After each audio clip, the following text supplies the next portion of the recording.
Waliwo amawulire agakaggwawo ate nga byampuna bitusobedde. Ekiri e Uganda, ekiri e Kampala, ekiri e Kyaddondo, gwe munnayuganda wenna gy'oli zuukuka naye ensi yaffe eggwanawo. Katusooke tutandike ndowooza kana akatambi tukalabe bulungi tukeetegereze te naye tutambule tugende mu maaso.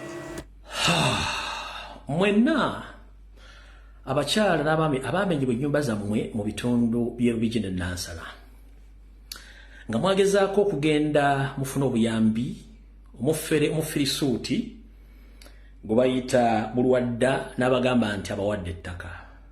Eyo Bulwadda estate eri mu bitundu by'Emityana. Ettaka baaligula ddala limaze emyaka nga 15 tekuli wadde omulema akyamako okusalako ezzike lyakola loosi. Nkiddamu gwe wenna eyafuna nti bakuwadde ettaka ate oluvannyuma nakugabirwa ekijjulo munnange okalya ddaka ddadda envunyo ogirira mu katiko n'ekulira mu kofini. Omwami oyo okujja okubawa ettaka eryo kandi baviire ku ntono. Omwami ono Bulwadda omufere Sinziggu nga famire yonna nfere. Omwami ono akolera abantu bano babiri. Akolera Kisawovuga Jenosali Musale. Akolera n'akulira amakomera mu Uganda gwe bayita Simon Byabashaija. Ku project ezimu zakolera Jenosali zakolera Simon Byabashaija kwe kuli 1 billion project eyekigo ezo sente za Simon Byabashaija. Era yomo kuba controllers be. Simon Byabashaija akulira amakomera mu Uganda yomo kuba controller oba ono ya managing business za Simon Byabashaija ekyo kiboxi oba kikabada. Ku Salimu Sale alina amataka mangi business za mudukanya n'okutereka ensimbi ze ono kyakola. Era n'ettaka eryo ery'emitende batutteko ttaka lya Salimu Sale eryali lyafa emyaka 10 nga tekuli yaliri kakakodyo kali luddawa. Omukulu olwo yayagadde ajja abagambe nti abawadde ettaka eryo olw'ensonga akimanyi nti bwe munaagendayo eri abajja okujja bagoberere bajjenga bagula ku ttaka eryo kitegeeza baafunye maketi y'ettaka lyali lyafa edda nga tekuli wadde omulalo asalako ebyali kyekiyendera ekikulu. Kyobola yakugambye nti nkuwa ettaka tozimbako ssomero, tozimbako muzikiti, tozimbako kyaki era toziikawo.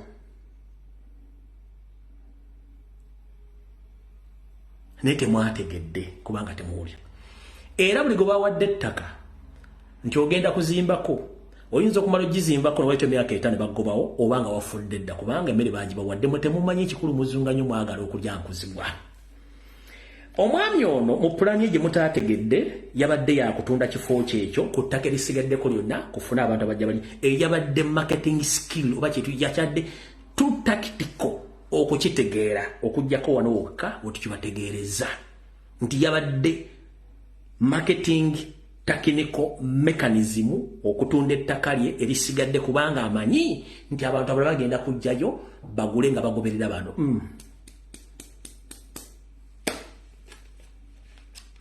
Tuvudde wako tugende ku nsonga endala. Ku nsonga endala omukulu ono si mufere mulwadde. Ebintu bingi byakoze naye ku saaki gye nkoze olwaleero omwami ono mufere ate mulogo muzibu asaddaaka abaana ab'obuwala abali wakati w'emyaka 18 ku myaka 25 ku 3 basaddaaka mu byawongo bye. Abasinga obungi munanjulira abamanyi ababangaddeko mu nsi z'Abawarabu n'ez'Abazungu abadde bamanyi ababadde n'abasajja bano mu West Africa sijja kumenya nsi ne mugimanyi. Akwana omukazi gwagenda okwana making sure nti yamufunyeko vision nti omuntu ono alimu omukisa oba aliko empewo ezinamuyamba okufuna kyayagala. Nga sinakola comment yona kwongerako njagala owandiikawo kyenjogedde kikyamu balina okunywa ku mazzi.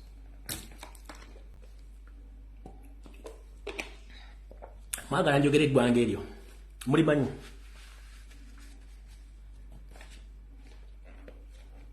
Wandika njala message 3 nga z'abantu basatu.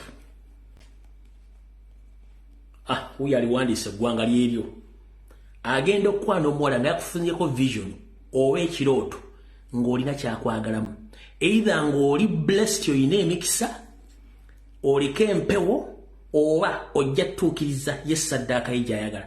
Tagenda kutta nti akutta ofe agenda n'akuwonga bulungi nnyo ye n'afuna kyayagala.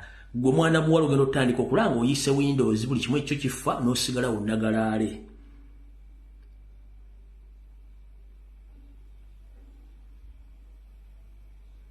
Amanya gago bagataddewo. Omwami ono ye system gy'akozesa. Asadde abaana b'abandi bangi baawonzeeyo mu bizibu bye era abaana b'obuwala bangi bafunye ebizibu abatali omu abatali babiri abatali basatu abasukka mu 100. Era gwe omwana yenna nawulira video eno nga wafuna obuzibu bumu jangu mu inbox yange osobola okunfuna ku Messenger, osobola okunfuna ku WhatsApp, osobola okunkubira essimu zibeerako 24/7 to confess. Bw'oba tosobola confessinga ng'otya, please hold on very soon. Buli mutemu yenna n'ofere tugenda mukwata ng'omuyooyo.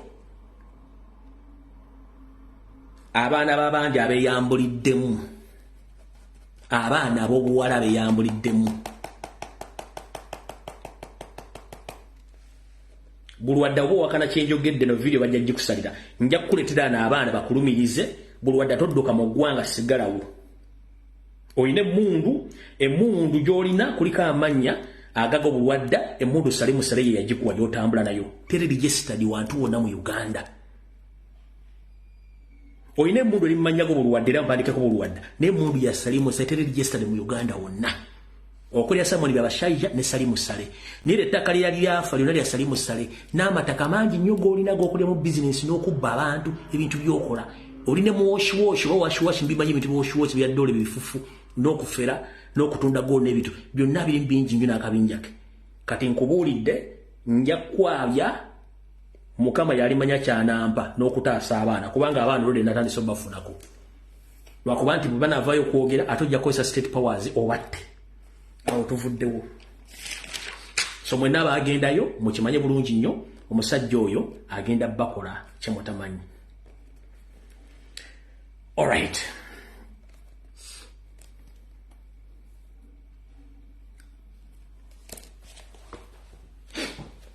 Yoseri kakutandikeko. Yoseri tibahaburo tabasura batabani wakale kyensire temuzeze nsanga bisibe na nyini kabiyonjo etambula oli otya kansulenti kyoli akaliro kawulira. Atwale nazzi kuno twamanyanga nti amaje gakuuma bantu na boda za Uganda n'ebintu byabwe. Era nga tukimanyi nti amaje okuvaayo kujja okwetaba mu bantu wabeerawo ebiseera ebyakatabangoko. Ne mu constitution z'amaje okwetola ensi yonna amaje tegakkirizibwa kujja mu bantu. Tekikkirizibwa kiraga nti ensi eri mu katyabaga. Olw'okuba nti akatali kabbe munnanga magumba oli osula mu mulyango okimanyi nti wamwe Rwanda obudde Rwanda bwatuuse dda lwakuba nti okyekazanga omusazi oli ayiko kkubo. Naye ssebo ojja tunnyonnyola lwaki ofuze Uganda emyaka 38 nga toli munnansi.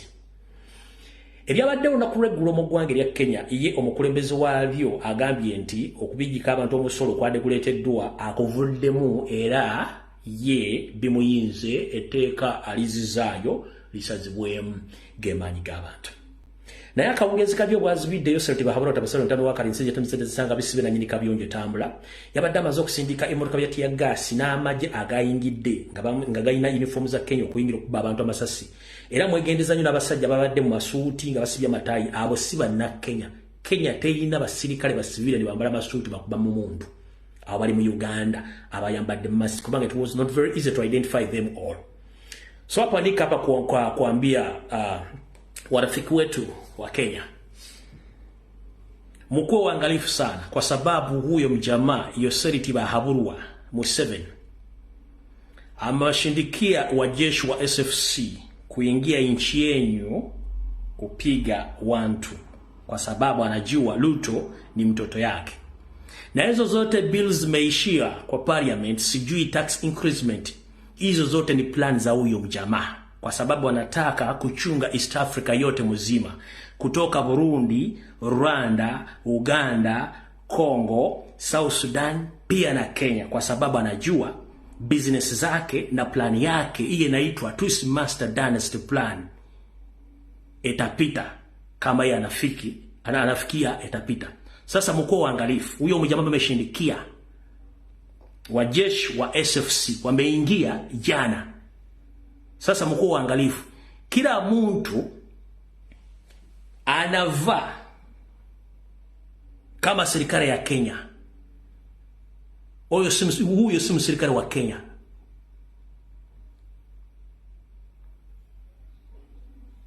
Hakuna mtu anawadanganya. Huyo si au si serikali wa Kenya. Wote ni Wanyarwanda pure, ni wa SFC. Waliingia jana na gari za tia gas na hizo tanks mama zimeingia jana kwa sababu ana protect huyo mtoto wake Ruto. Mnajuanga vizuri anafanyanga business na Ruto. Hizo petrol stations zinaitwa Starbucks. Zote ni za Ruto, business za Kenya, pesa za Kenya za wananchi. Kwa sababu mjue vizuri kama monalala huyo mjamaa atapeleka nchi yenu. Mkuu angalifu, muamuke, mumwambie hamtaki matatizo, mnataka nchi yenu.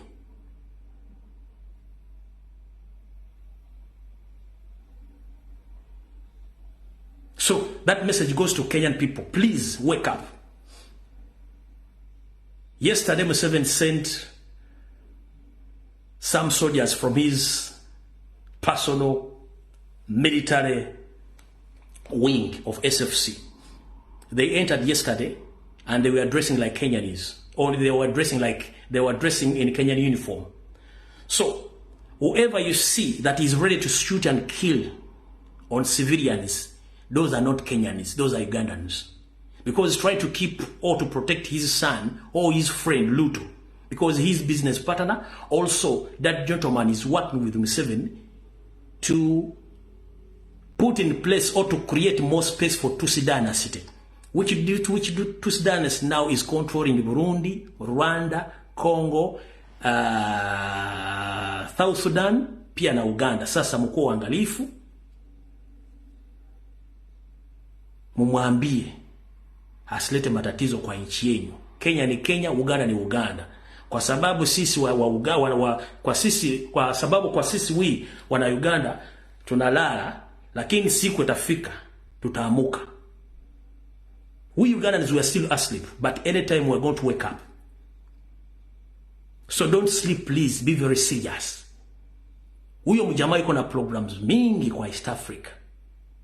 Mnajua siku hizi kwa nchi yetu Uganda ameingiza kila kasasino kutoka kwa nchi zote za East Africa. Wote wanatoka Eritrea, wanatoka Somalia, wanatoka Ethiopia, wanatoka Congo. Pia ameingiza na watu wanatoka Afghanistan, wameingia Uganda. Tuko nao. Sijui kazi gani wanafanya, sijui nini wanatafuta huko Uganda, sasa wako mingi.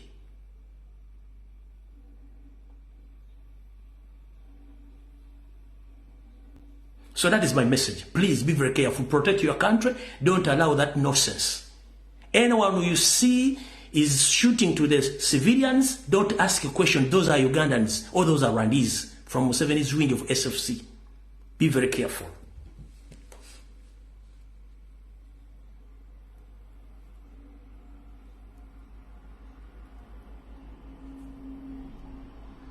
Bane munansonyiwa lero njogeddemu oluswayiri olutonotono. Nnimi tuzimanyirwa akusirika. Olwe Uganda si lwe Tanzania, lwe Tanzania ate lulala nnyo. Olufaanagana muno olwe Kenya. Lufaanagana muno olwe Kenya, so temufaayo aluwulidde nnimi tumanyi nnyingi nnyo lwakusirika. Kati njala kuzannya akatambi kano mutegere kye mbadde mbagamba wano mu message nti ensi yaffe efutubaddemu abantu bangi nnyo Museveni be yaleeta. Kano mujja kategeera. Kategeeza abantu bayingidde mu ggwanga bateekinze over eggwanga lyaffe. Wulira bulungi nnyo. Tukyali tuli mu party 2. Abantu 10 bosanga mukaga bagwira, botasanga yambuka, osanga kirira. Olumu bayisinganya, botasanga atambula, osanga ali ku boda boda. Oba bonna okubasanga omulundi gwe gumu. Abagwira bano basinga kuva mu ggwanga lya Eritrea era okusinziira ku bantu mu kitundu kino bano bafuka bannantagambwako era abakozi b'effujjo omuli n'okukommonta sigala mu ngeri emenya amateeka. Sigala atuyisa bubi singa bamanya nti tabalina kunywera mu public ne bafuna gye bamunywera. Abantu balomboza ennaku gye bayitamu omuli n'abagwira bano okukola kakuyege ne babalemesa ennyumba bo bazipangise. Kuba balina omuze oguyita n'emabega ne balaba Balandi Road ne babuuza oyo akuwa ssente mmeka kibweziti n'amwongeramu ayinza okubisa emirundi ng'esatu ate namugamba muwanga mwaka naye ssebo gasajja bajja ennyumba ziri mu kire tubona kusula bweru. Ekisinga okuluma bannayuganda abagwira bano kwe kukola obulimu obutonotono obwandikoleddwa bamufunampola gamba ng'okutunda ennyaanya, okuvuga bodaboda, okutunda cakala n'emirimu emirala. Buli mulimu gwaffe gwonna baguyingiridde, bavuga special, bavuga bodaboda, tewali kye batakola. Bakola emidaala gy'amenvu kirira wansi ku matonge, tegiriyo emidaala gyabwe. Kati ffe tugenda kukola ki wano? Batunda obuveera, bavuga boda, bavuga pickup, special, bevula nti bajja kunoonya buyambi, naye ate batutte emirimu gy'abannansi. Tusaba gavumenti ebeeko ngeri gye basengekamu, ate balina obujja. Baba nga labo wedduuka lya munne tagula wa munnansi wa wano. Bano era bakoze n'amatendekero agasomesa okuvuga emmotoka, ekyewuunyisa oba balina obukugu obusomesa okuvuga emmotoka mu Uganda. Omulutria alina driving school asomesa abantu okuvuga ki emmotoka ovuga pikipiki. Kati twebuuza biki byasomesa munansi ye ani yamuwa olukusa okubanga asomesa badriver ab'e Uganda? Kitunu kwewuunya. Mu ngeri y'emu bannayuganda bagamba nti n'ekyabagwira bano okugaana okuba basobola okubafumbirwa nakyo kibaluma, era nga kyekiseera baddizibwe mu nkambi z'ababundabunda bave mu bantu ba bulijjo. Naffe twagala obbawasaako naye tebakkiriza, naddala abasumaali n'abaliituliya kitegede tebakkiriza. Owulidde tubeetaaga naffe tubeetaaga okitegede tubazaalemu at least batukoleremu batumanyi nti bukodomi wange yakola. Ate bekisinga okutuluma ddala tebatukwana, tetubakwana, kyokka ffe bakwana bannansi baffe. Omukubiriza lw'ekikola eggombolola y'e Makindye Charles Lubalwanga agamba nti kino kyekiseera wabeewo etteeka erirambika abagwira ku biki bye balina okukola. Omunaansi emirimu ki gyagenda okukola? Kubanga otuuka mu katale osangayo abagwira. Kati zino pulogulamu zonna ze baleeta ogenda ziwanya ekansanga, kubanga ate omugwira kati be bali mu butale, be bali ku maduuka, ate gwe waleese ZPDM, waleese emyoga gyakuyamba bannansi. Naye otunawo nange tutambudde wali busa.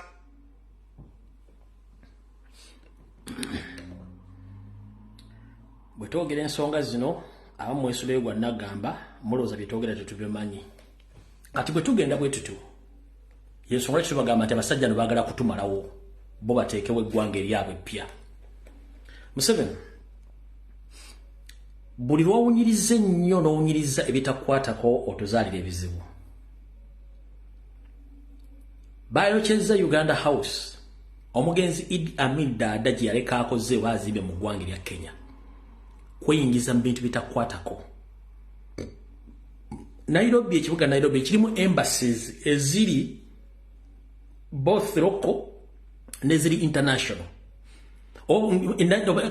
Ekibuga Nairobi kirimu embassy eziri ku mutendera gwa Africa n'oguli mu America, Europe wawwa. Katugambe nti zonna foreign embassies zisinga obungi ziri Nairobi.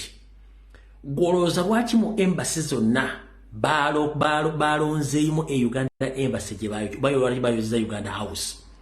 Kubanga abasajja bano bamanyi nti gwe otadde ennyindo mu byobufuzi byabwe. 1. Ogenda kuleetera obuzibu bannayuganda bali mu ggwanga lya Kenya. Ogenda kuleetera obuzibu byenfuna bya Uganda. Sina kindi. Ojja kuviirako eggwanga lyaffe okutabanguka mu ntabanguka nga eggwanga litulumba nga litulumbira mu bintu byeweyagaliza ng'omuntu omu. Tulina enjogera egamba nti ekyakuzaala kye kiri kutta. Mukulu w'emmundu gy'okwata ng'olowooza nti yegenda okusolovinga ebizibu. Ndowooza emmundu ye gy'okkomekereza nga naawe ukoze ky'olina okukola. Abatasobodde kulaba ngeri gye bayokyezaamu embassy ya Uganda oba Uganda House bweti bagikozeko bannakenya nga bategeerera Museveni alina olukwe mu bintu bino olyokwagala obbalemezaako lutono babba.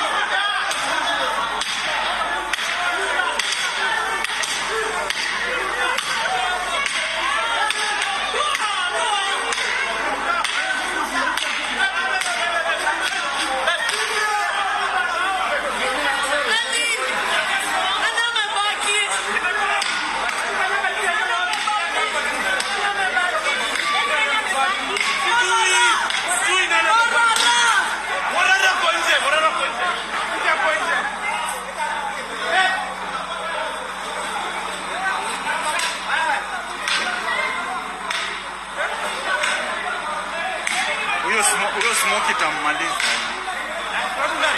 Wako ndani.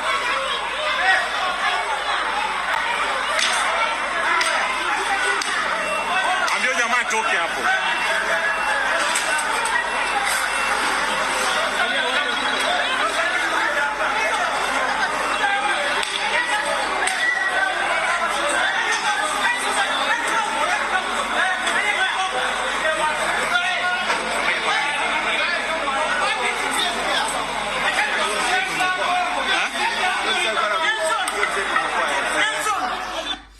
Sijja kamalayo bwetyo bwe tugenda okufuna ebizibu mu ngeri y'okuba nti buli muntu alowooza nti w'amaanyi nnyo era nga oyingira mu buli kimu ekitakwatako. Embeera eri mu Uganda yakatubagiro ng'azina n'ow'enkofu. We twogerera olwaleero ebintu bingi bitambula. Nabagamba mulekera okuwuliriza ebintu bya parliament saga tisimayi bakuttono bakuttooli. Mwenna mwakire bulungi nnyo emivuyo gyonna buli muntu gwe baleeta mu parliament omubuuzo bako poliisi amaliriza akwatagana Anita Amongi.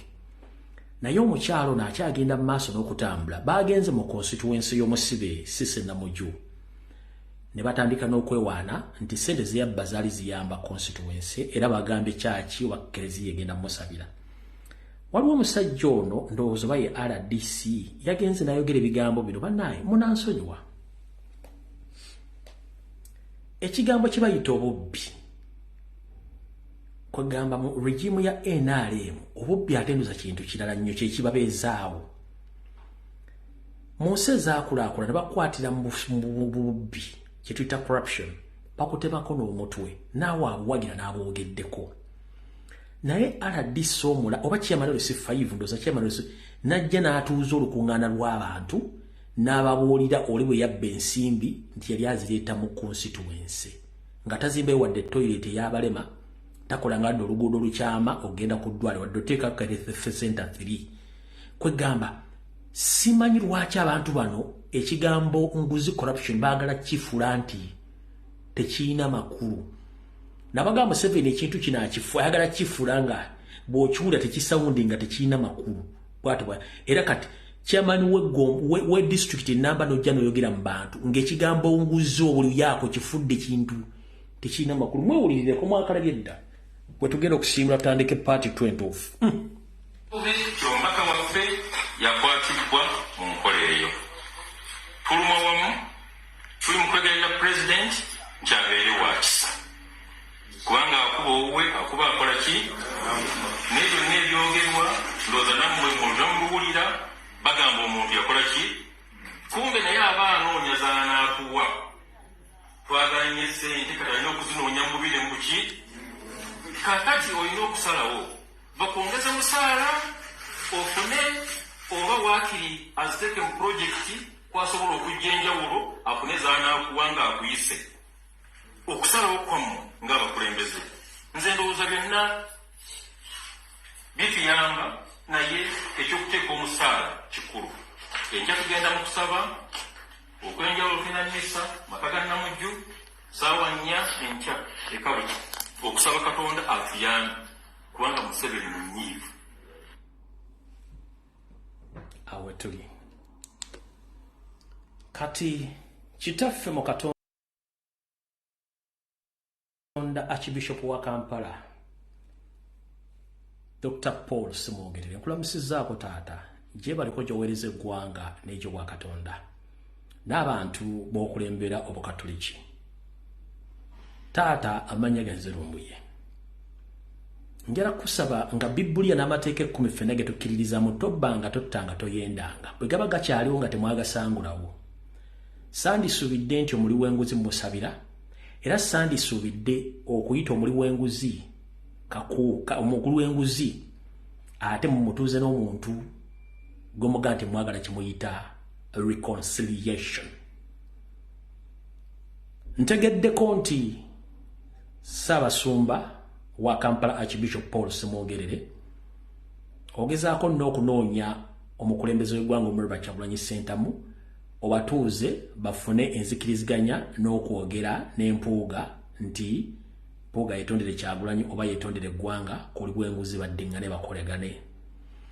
Ekibi kiba kibi era tekyogerwako we tuba tukyogeddeko tuba tukyesannamula. Ssaabasumba njala kukusaba olwaleero nti omuntu bwe yenyumiriza ennyo mu kibi aba si wa kukyuka. Kyetuva tugamba nti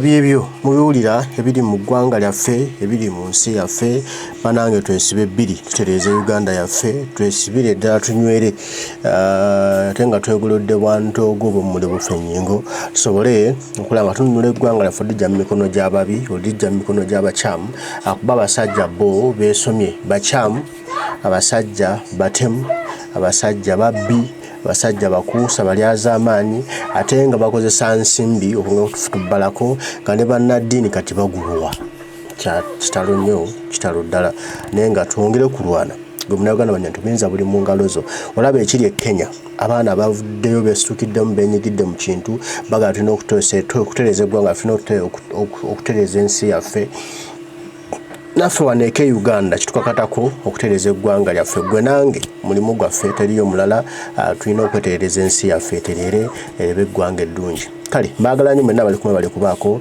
Donald Luganda mweka kitaffe nsaba bakuume tujja kuba tuddamu banange mweraba.